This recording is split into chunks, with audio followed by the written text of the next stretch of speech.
দেশে থামছেই না সড়ক দুর্ঘটনা। কুমিল্লার বুড়িচং উপজেলার কালাকচুয়া এলাকায় বাসের ধাক্কায় প্রাইভেট কারের একই পরিবারের 4 জন সহ 5 জন নিহত হয়েছেন। এ সময় গুরুতর আহত হন আরও 2 জন। বৃহস্পতিবার সন্ধ্যায় ঢাকা থেকে চট্টগ্রামের দিকে যাচ্ছিল একটি প্রাইভেট কার। এ সময় মহাসড়কের কালাকচুয়ায় এলে একই লেনে থাকা চট্টগ্রামগামী স্টারলাইন বাস প্রাইভেট কারটিকে ধাক্কা দিলে ঘটনাস্থলেই 4 জনের মৃত্যু হয়।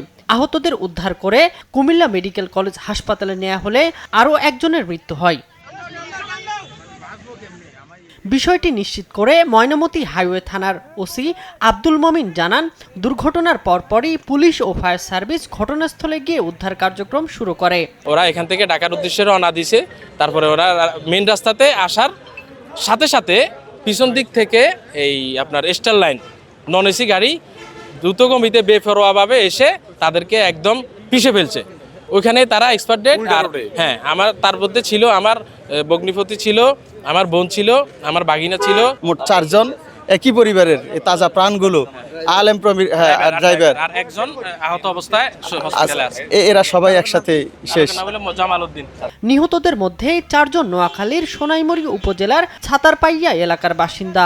নিহত অপরজন গাড়ির চালক জামাল হোসেন, তার বাড়ি বরিশালে। শামীম হোসেন, নিউজ ডেস্ক, দেশ টিভি।